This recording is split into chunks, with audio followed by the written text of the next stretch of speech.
Story 1. Was I always this disgusting weakling underneath? Hi all, welcome to my rant. Please, if you are fresh from infidelity, badly hurting, or want a feel-good story, go away. Please. TLDR, I was cheated by my fiancé. We were together for almost 5 years, engaged for around 2, and known and loved each other from school. D-Day was 2 months ago. She wanted the affair relationship with her AP to continue. We are completely NC for a month. I will preempt one question that doesn't matter, but is often asked. I don't know her status or what's going on with her or her new love nest. Okay, here we go. I was in a bar with 2 friends yesterday evening. I stopped alcohol completely after separation and trying actively to also quit smoking, but I decided that I can allow myself 1 drink and a smoke for a night.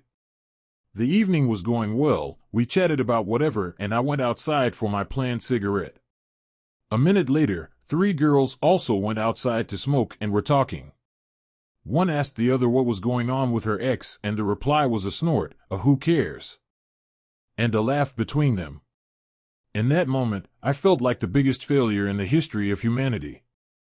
I went back in, took my things, went home and broke down. The realization that swamped me was that if a thought about me passes her mind, she is saying to herself who cares.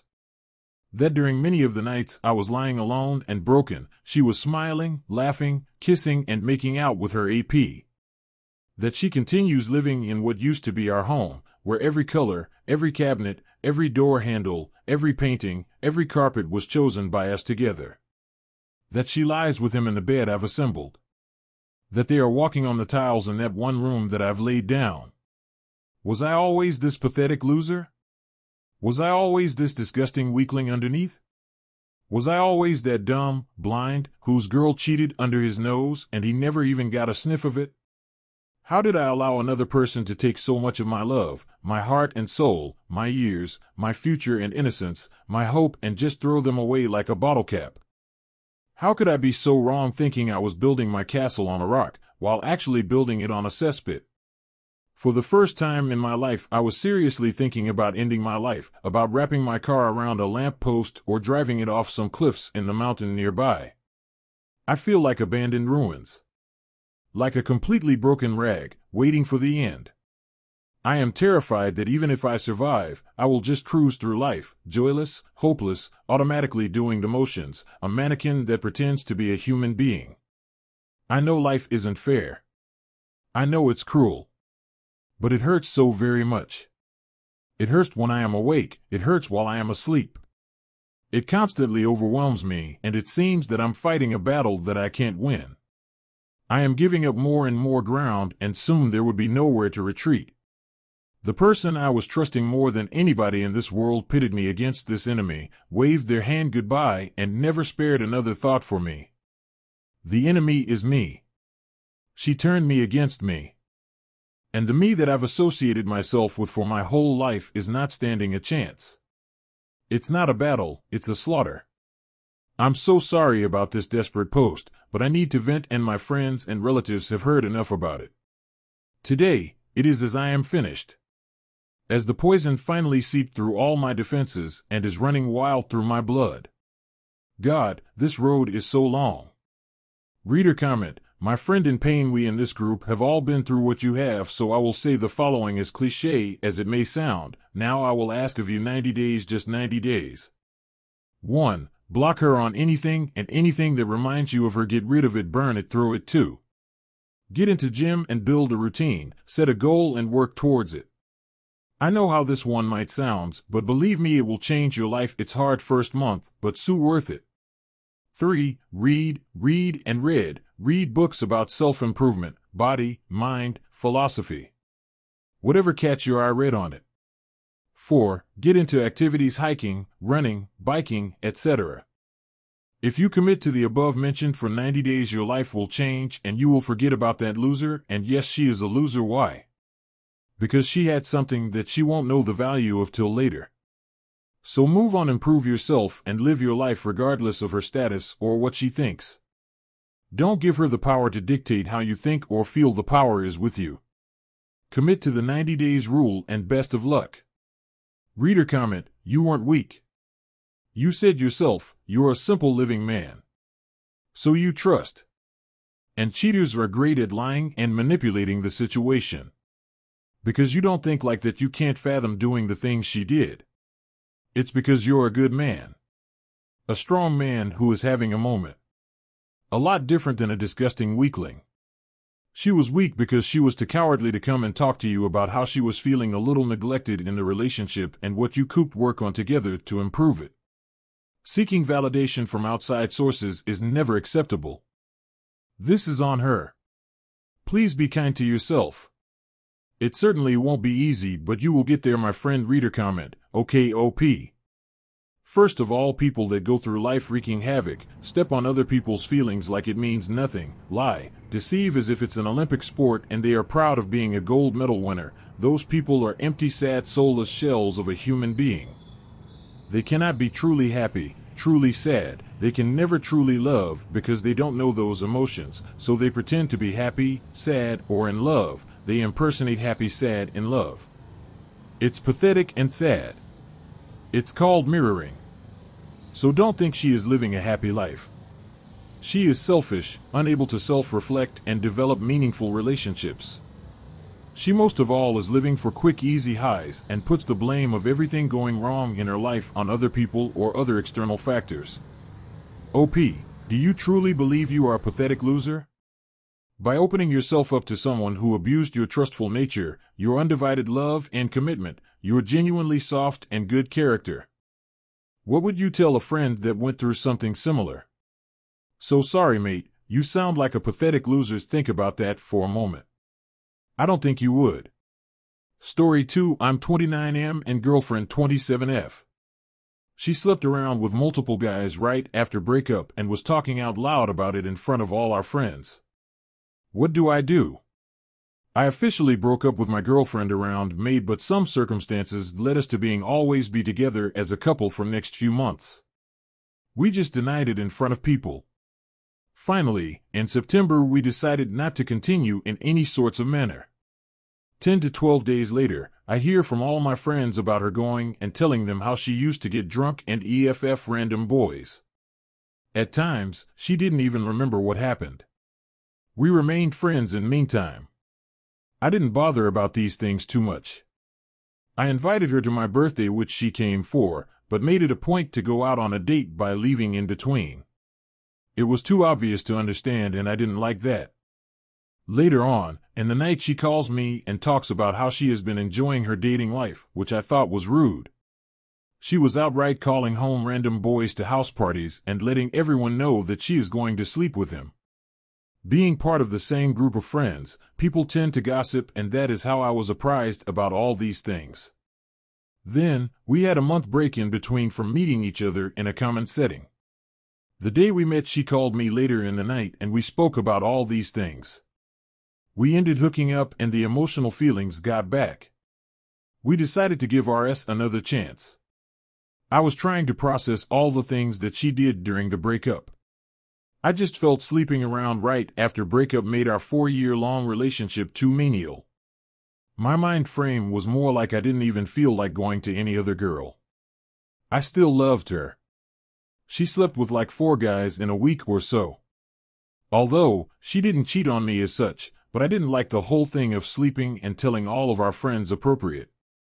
Additionally, during our time back together, we had arguments related to all these things. But she started saying things like 1. If I wasn't sleeping with you tonight, I would have been with the other guy. 2. I can go on a dating app right away and call some guy over to F.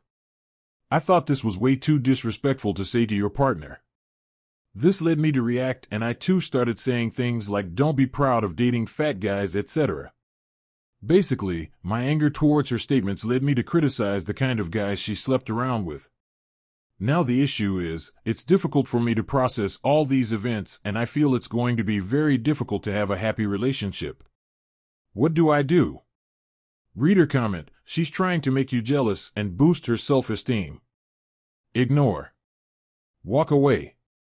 Quit inviting her to things or when at parties find other people to hang around. Sounds like breaking up with her was the best thing you could do for yourself. Do not go back with her original poster. Is it normal to feel like the relationship did not matter to her? She wasn't in love because she started effing random guys right after breakup? It felt like she was just waiting to hop in bed with someone. Also then going out and boasting about it to everyone? Isn't it offending to me as her ex-boyfriend? Reader comment, my ex has done the same. Acting like she is better than me because she can get laid when I haven't. She was also abusive, etc. during our relationship. I decided to just focus on myself and what I really wanted. I have dropped 44 kilograms in weight, and I am getting attention from girls. I could get laid, but I choose not to because I am not like that. I want to finish me as a project first, then I might date again. Does it bother me what my ex is doing? No, she cheated on me, lied to me, used and abused me, manipulated me, and all that crap. I did none of that and still remain respectful afterwards. So to me, I am the better person regardless of what she does in her life after, so don't let her get to you. She is doing it on purpose, and also kindly tell your friends you wish to not hear about her at all. And I would also look at making more friends, away from your usual group.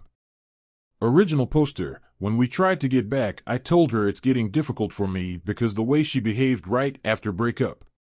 She couldn't take the fact that her sleeping around with random dudes is something I didn't find right and that is leading for the relationship to end forever. Then she tried to shift the whole blame on me. Don't get these reactions. Reader comment, when she's bragging or chatting about her hookups, ignore her and don't respond. She wants the reaction. Change the subject. Original poster. Would you take your girl back if she effed 4 random boys with a week of breakup? And then rubs it on your face? She is blaming me of telling her that she was wrong to go and sleep with people right after breakup and also commenting on her choices because of the main things she said. Story 3. My GF had sex with a guy after our first date and another guy after our second. We became exclusive 2 weeks later. I forgave her, and 3 months later it's a strong relationship and we're in love. Her early hookups sting still haunt me. Was this a fair transition to exclusivity? The title basically sums it up. Few more details. 1. She had previously been in a long-term relationship for many years until about a year ago. She didn't experiment or have much experience before her ex, so understandably she had a handful of hookups while single before me. She was coming off of her free and single stage when we met, and didn't expect to want a serious relationship at the beginning of our dating. 2. She was feeling guilty about the 2 hookups nonetheless, and almost ended things with me 1 month after our first date out of guilt. I made her sit down and talk it through, and that's when I found out about these hookups. She told me all this a few days before I accepted it and before we became exclusive.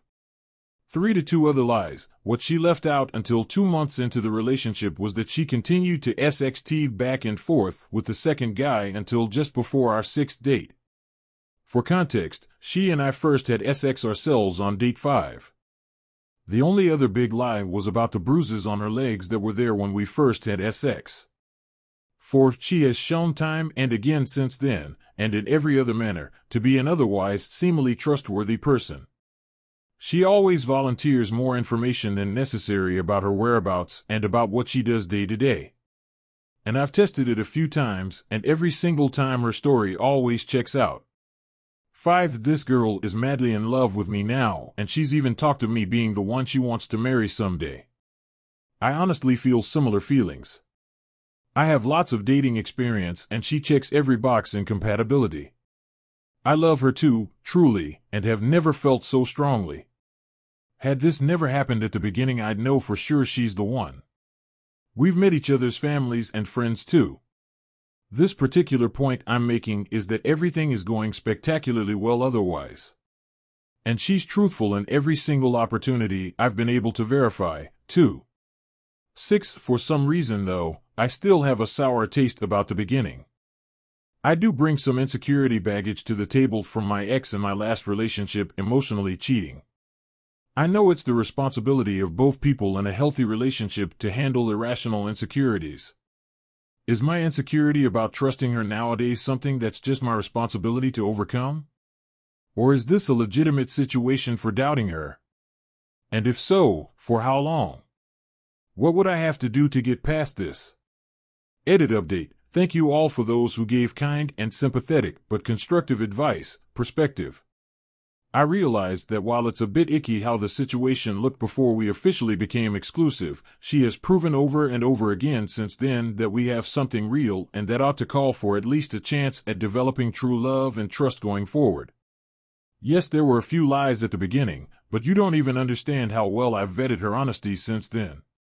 I truly believe this girl is all in now. Of course, I won't be blind to possible signs or flags of infidelity or dishonesty in the future, but I really think that I have something special and real with this person. I appreciate you folks for kindly helping me see better that she's a person who may not have come into this with the same exact goals or expectations of falling in love like I may have.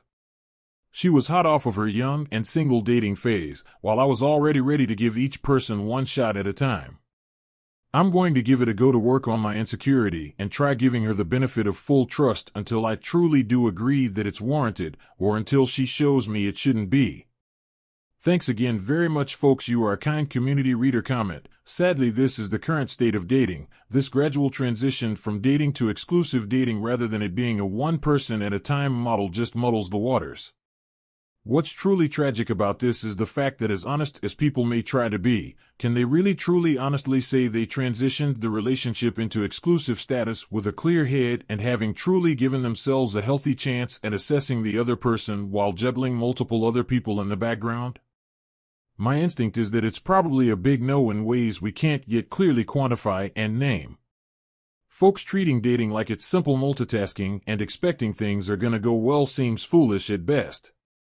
That being said, if it was clear that there was no expectation of exclusivity, then this one is on you. I will say, though, that is pretty telling of who she really is and how she really thinks if she can so easily go spend time with you and eat on your dime and then go smash with some dude that same day. I don't care at what point in the relationship that happens, that looks to me like huge red flag. Some will argue there is no expectation of exclusivity when you first meet someone, but what about the dude she was having sex with? Were they expecting exclusivity? Were they thinking she was only seeing them? This sounds and looks too much of someone who is used to having her cake and eating it, and you like the girl and are giving her way more benefit of the doubt than her actions say she deserves. Original poster. I appreciate this perspective and way of looking at it. Thanks. I agree that it's an unfortunate reality of modern dating. You folks are right that it doesn't violate the technicalities of current social norms around exclusivity, but to your point, it might draw into question her character, morals, willpower, or judgment. Again, not even that badly by the standards set by today's implicit rules around exclusivity labeling. But still, she knew I was only looking for a serious relationship, and she had told me as much as well. Admittedly, for our first 2 dates we connected well in person and over text, but didn't really have a huge emotional spark yet. And I was building feelings faster than she was. I also agree that I'm approaching this with a giving the benefit of the doubt attitude. So my question now is, where do I go from here? This all pertains to the beginning of the relationship, the transition to exclusivity. We're definitely beyond that now and have crossed a lot of milestones. I truly believe we both love one another now, and we've met families, friends, we often make plans for the long-term future and are honestly so good together. My outstanding worry is just that I'm so afraid that this beginning might mean a red flag warning that she may not be trustworthy to be faithful in the long run. I'm not sure and am aware that I'm sensitive to this compared to the norm given my ex who cheated. What would be a reasonable way forward? Reader comment. People will say it's not cheating on a technicality, but I'm assuming you love or are fond of her, and that has nothing to do with technicalities. Original poster. Yes, I absolutely do love her. And I also believe she loves me back. But I'm not sure if this should call into question whether I ought to trust her 100% forever forward now, or if I should be cautious to some extent still. It feels just icky though, not being able to trust fully while being in love. I think I should want to grant her my full trust.